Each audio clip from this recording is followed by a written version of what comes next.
مومنوں پڑھتے رہو تم اپنے آقا پر درود، ہے فرشتوں کا وظیفہ الصلاۃ و اللہ تعالیٰ نے کلام پاک میں ارشاد فرمایا کل نفس ذائقۃ الموت،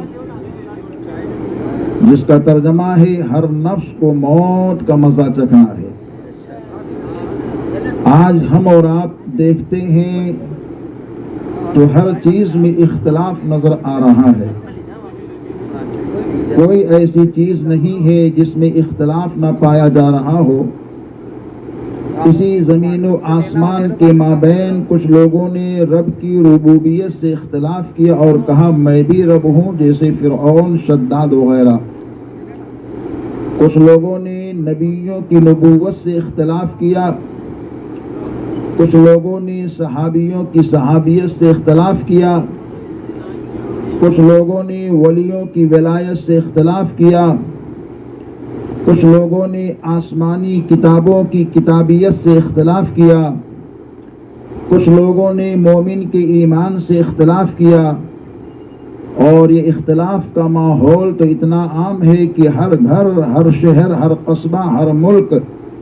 بلکہ ابھی تو سب لوگ جانتے ہیں کہ ایران اسرائیل کا اختلاف، فلسطین اور اس کے ساتھ دوسرے جانب دیکھیں تو دشمن فلسطین اسرائیل کا اختلاف نظر آتا ہے۔ گویا کہ قریب ساری چیزوں میں اختلاف ہمیں آپ کو ملے گا۔ ساس بہو کا اختلاف، دیورانی جیٹھانی کا اختلاف، بھائی کا اختلاف، پڑوسی کا اختلاف آپ کو ملے گا، لیکن موت ایک ایسی چیز ہے کہ اس میں کسی کا کوئی اختلاف نہیں ہے۔ سکھ سے پوچھو تو بھی کہے گا ہمیں مرنا ہے، ہندو سے پوچھو تو بھی کہے گا ہمیں مرنا ہے، اور کسی سمجھدار مسلمان سے پوچھا جائے تو مسلمان کہے گا کلو نفس ذائقۃ الموت، ہر نفس کو موت کا مزہ چکھنا ہے۔ موت سے کس کو رستگاری ہے، آج وہ تو کل ہماری باری ہے۔ اور صرف جاندار شے ہی نہیں بلکہ ہمارا اور آپ کا خالق و مالک تو آگے اور اعلان فرماتا ہے کل من علیہا فان وَيَبْقَى وَجْهُ رَبِّكَ ذُو الْجَلَالِ وَالْإِكْرَامِ، ساری کائنات کے لیے فنا ہے، باقی رہنے والی ذات صرف اللہ تعالی کی ذات ہے۔ پتہ یہ چلا یہ چاند کی چاندنی اس کے لیے بھی فنا ہے، یہ سورج کی روشنی اس کے لیے بھی فنا ہے، یہ ہوا اس کے لیے بھی فنا ہے، یہ آسمان کی بلندی اس کے لیے بھی فنا ہے، یہ زمین کا فرش اس کے لیے بھی فنا ہے، یہ دریا کی روانی اس کے لیے بھی فنا ہے، یہ موجوں کی طغیانی اس کے لیے بھی فنا ہے، یہ پہاڑ کی بلندی اس کے لیے بھی فنا ہے،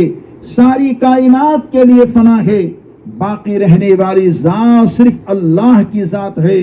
اور ایک بات اور نوٹ کرتے چلیں کہ اللہ تعالیٰ اپنے حبیب کا ذکر جمیل کرتا ہے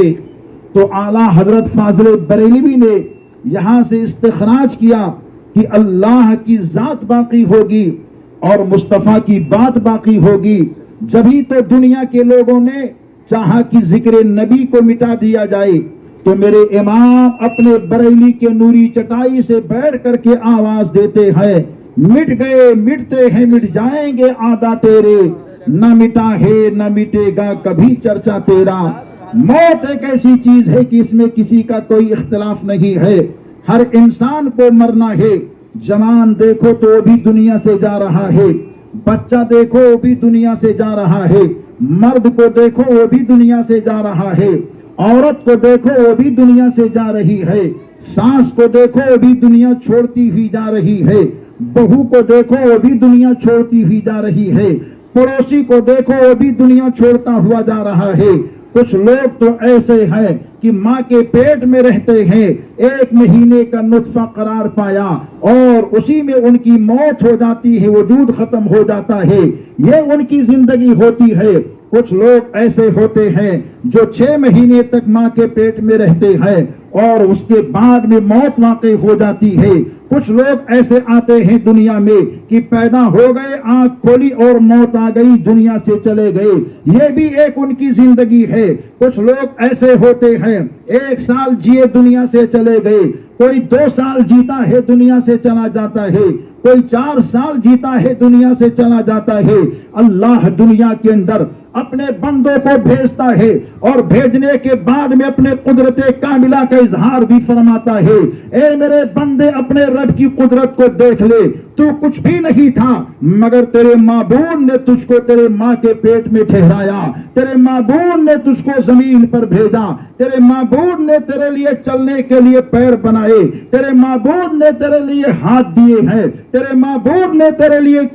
زبان کی گویائی دی ہے، تیرے معبود نے تیرے لیے آنکھ کی بینائی دی ہے۔ تمامی نعمتوں کے جانب اشارہ ہوتا جا رہا ہے، یہاں تک کہ ایک لمحہ وہ بھی آتا ہے کہ بندے مومن کے سامنے موت آ کر کے کھڑی ہو جاتی ہے۔ دنیا سے جانا ہر ایک کو ہے، لیکن ایک لمحے کے لیے دیکھو، آج ہماری بھی موت ہونی ہے، آپ کی بھی ہونی ہے۔ جو لوگ دنیا سے گئے ہیں وہ موت کے مزے کو چکھ کر کے گئے ہیں، لیکن کچھ ایسے اللہ کے بندے ہوتے ہیں جن کو اختیار دیا جاتا ہے کہ یا تو زمین پر رہو یا زمین میں آؤ۔ وہ اللہ کے اور بندے ہوا کرتے ہیں۔ اس جانب میں اپنی گفتگو کو لے کر کے جانا نہیں چاہتا، موسم کی نزاکت کو دیکھتے ہوئے اختصار کے ساتھ گفتگو کرنا چاہتا ہو کہ آخر موت ہے کیا؟ تو موت کے تعلق سے کسی نے یہ کہہ دیا، موت بہت تکلیف دینے والی چیز کا نام ہے۔ موت آتی ہے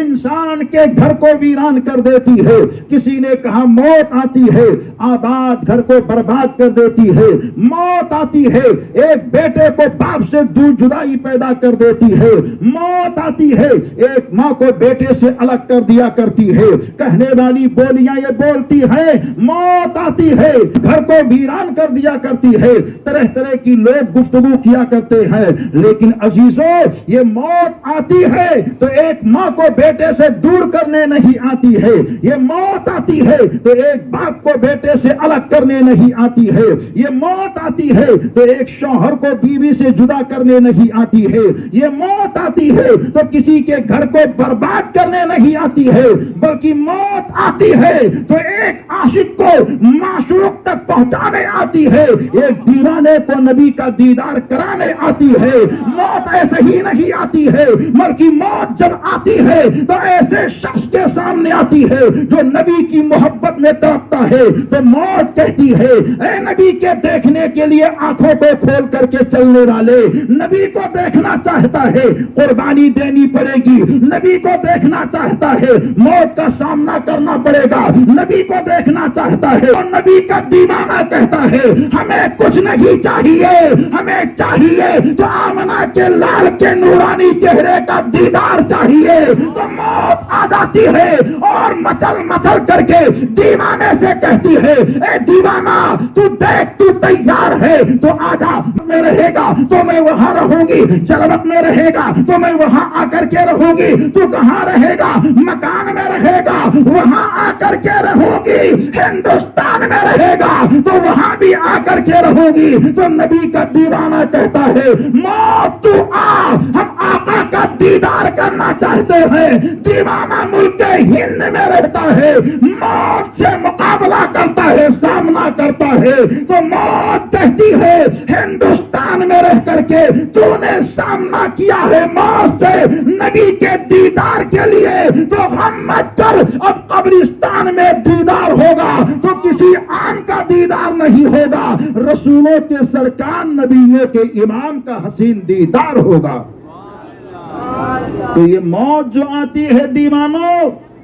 گھر کو برباد کرنے نہیں آتی ہے، بلکہ ایک عاشق کو رسول تک پہنچانے آتی ہے۔